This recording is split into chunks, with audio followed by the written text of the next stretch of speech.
Hello, and in today's video I wanted to address the topic of what type of stacker are you. This is going to be outside of the A Financial Education mini-series.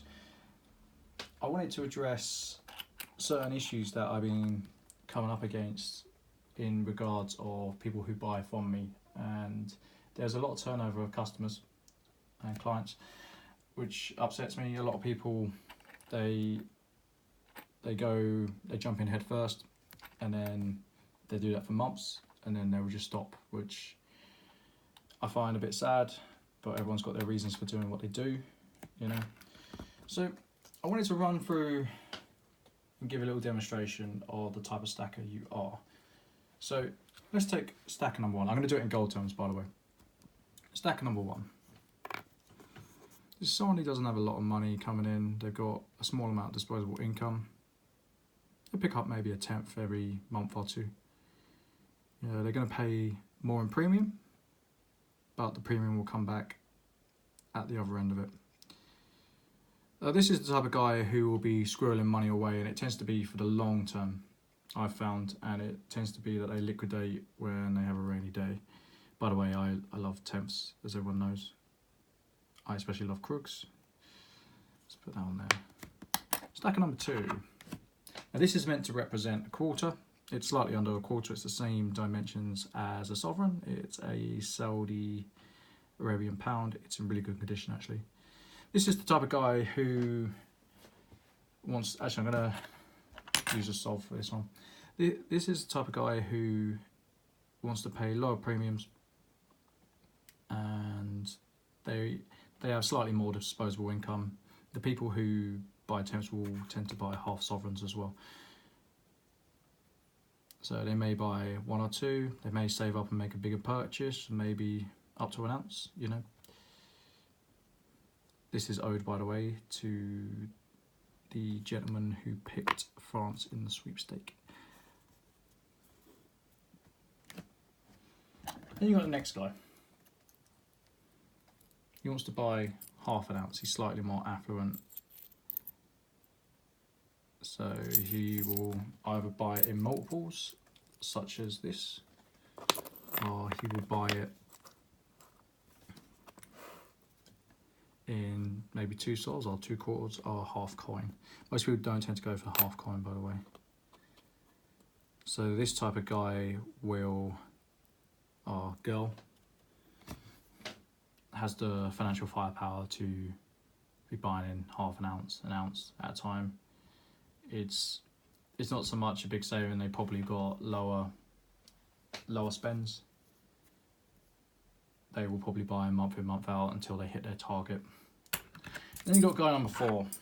So this is 4 coins. They're all the same size as a sovereign. So there's Turkish and there's the Saudi pound, like you saw earlier. This type of guy will buy ounces. They can afford ounces.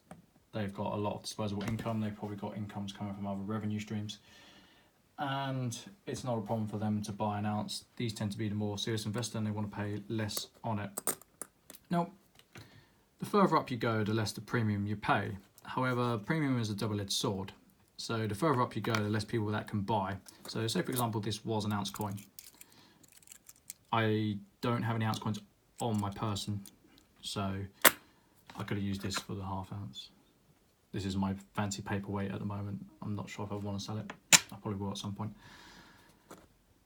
It's not, I don't actually keep that much stock on me, to be fair, so that's probably one of the gold coins I do. So you pay the premium for this, but you get the premium out on the other side. You don't pay the premium for this, but you don't get the premium out on the other side because of it being so liquid. So this one has more upside and this one has more downside. With a half ounce, again, the further up you go, the less buyers there are as individuals. If you're one of these people that's been saving year on year, you will not have the reputation to sell ounces via social media. You need to really develop that to sell it. These two are not really a problem. As long as you can have someone to vouch for you, then it's not really a problem. But if you've got ounce upon ounce upon ounce, so you're dumping 10 ounces onto the market, which is not even a lot of money in the grand scheme of things, then you're going to have problems to find a buyer. So there's very few of the online dealers who work on social media who can actually pay for 10 ounces of gold, and they're probably going to be offering you less anyway. So if you've got this amount, you're going to have to go to one of the big dealers to sell, and they're going to offer you spot -3 maybe, spot -5 if you're unlucky. You want to be selling on social media though, because that's where you realise the premiums, and the reason you realise the premiums is because there's an interaction between buyers and sellers. The dealers are more market makers, so they will bridge the gap and provide finance for the people that need to cash out, whereas if you're selling to a customer, they want to get the cheapest price possible, so you can literally just slightly lower the price. Say this is selling for 110, I can sell this for maybe 107, 108. I'm a few quid cheaper, you know. You can do that, and you can do that with this as well. Like, these are very, very competitive. If you was to price this at maybe 230 plus post, that would probably go. Maybe slightly less. I think gold's gone a bit lower. You'd have to, if this was a combined unit, so a half-ounce coin, then you'd have to come down on the premium of that. These are all bullion coins, by the way. Some of them have more premium than others. So, for example, this got more premium. The Crushers have more premium than this. There's more potential upside on these, in my opinion.